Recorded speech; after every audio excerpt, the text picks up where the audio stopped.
Cop Talk on KUGN. Crime stats, prevention tips, criminal hotspots, and more on Cop Talk. Well, it is Monday morning at just about 7:50, and it's now time for a very special edition of Cop Talk. It is indeed. Once a month, we catch up with our police chief, Pete Kerns from the Eugene Police Department. Good morning, Chief. Thanks for being here. You're welcome, and thanks for having me. Absolutely. Well, Chief, over the weekend on the front page of the Register Guard was a picture of the Eugene SWAT team after making an arrest. So wanted to talk today a little bit about different policing strategies that are used in the city of Eugene. Well, there's a number of different strategies that we're using, and we learned quite a bit by monitoring what happens around the country. And one of the most common subjects in the news about police these days has to do with body-worn video cameras. We've had in-car video cameras for many years, but body-worn video cameras are a piece of equipment that are recently affordable and usable, and they allow police officers to capture the behavior of suspects in all circumstances, not just in front of the vehicle. So will all officers be wearing them, or are they now? We're testing them with our downtown officers and with the traffic enforcement unit right now. Not a lot of study has been done on this in the country.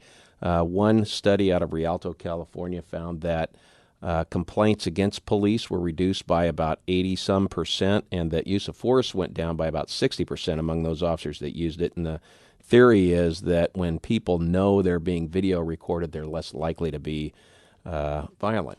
So what's the procedure on that? Will the officer announce that he's wearing a camera? Are they visible? How does that work? In Oregon, we're required to notify people that they're being audio recorded. So just like with our in-car systems, everyone who encounters an officer who is wearing a camera will be told that they're on video and that it's also being audio recorded.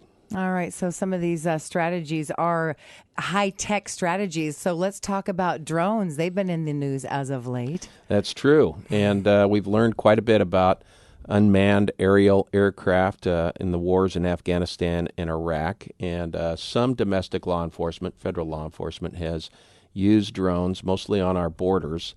They're uncommon in domestic law enforcement and firefighting operations, but there have been a number of applications that have been made to the Federal Aviation Administration for drone use in the United States. I don't know of any in Oregon.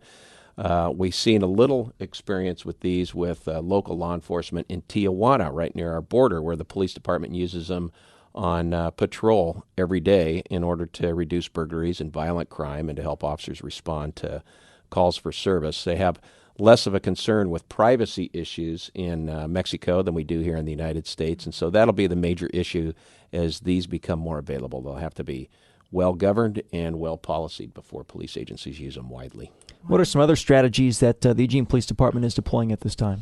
Our department continues to use data-led policing, and with our new records management system, we think that we'll be able to be a little more thoughtful about where our officers work and at what time of day and what part of the week. Our last system had served us well for about 60 years, and this new system, I think, has terrific potential. That just went in to operation in November. We're still learning how to use it. We're still adding new phases to it. So probably within about a year, we'll be even more efficient than we have been in the last few years.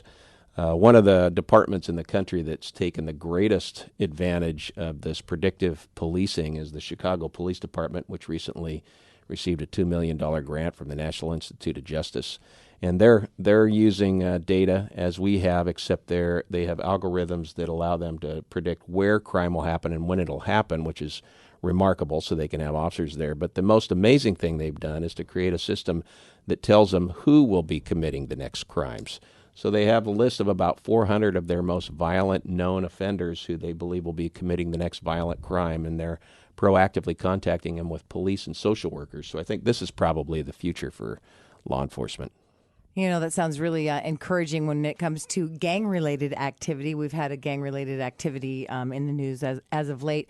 How will that help in our own area with that sort of thing? Well, we monitor how the police agencies that are dealing with the most difficult challenges are addressing them around the country, and we know that what they learn will be the lessons that we'll be able to apply here. And so we pay very close attention to our gang activity in Eugene. We do the best we can to monitor who's participating in gangs, and we are represented on the gang reduction and gang intervention and gang prevention efforts that go on throughout Lane County. And all those are lessons that have been learned elsewhere in the country. Going back to what Storm said, kind of wrapping this all together, that article that Storm was referencing was the one that had the SWAT team on the cover of the paper. So how do you decide when something like a SWAT team is necessary?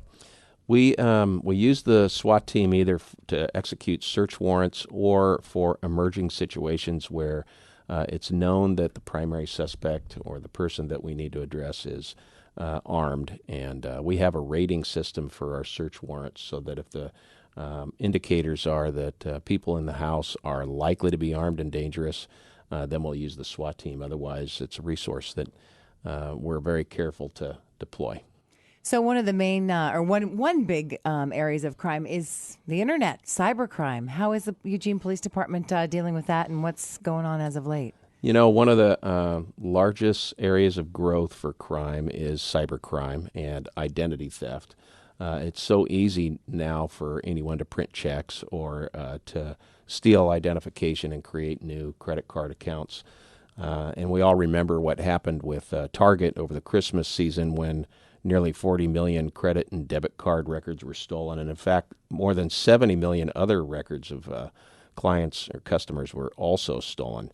So this is a huge growth area for law enforcement. And I think what will probably help us solve the problem will be more secure credit and debit cards and a focused effort by law enforcement throughout the country.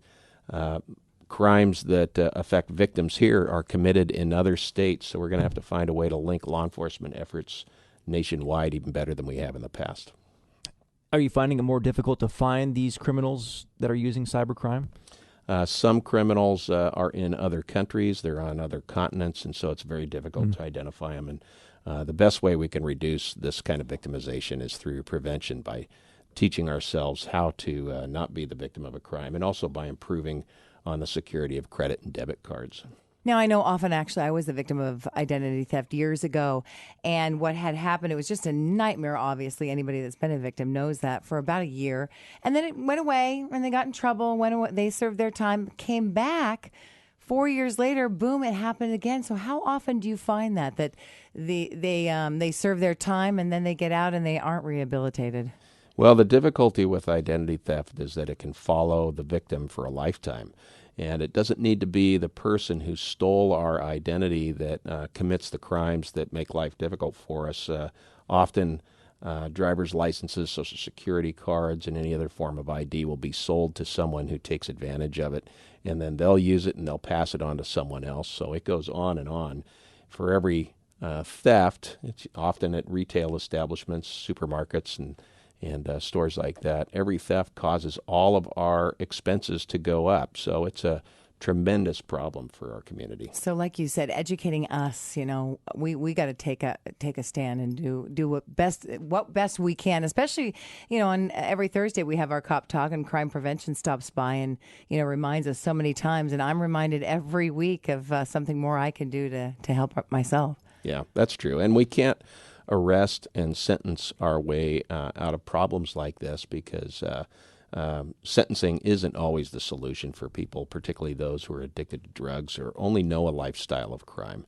I think as a society we need to find longer-term solutions to helping people who are addicted to methamphetamine or heroin, which are people responsible for most of the crimes in our community.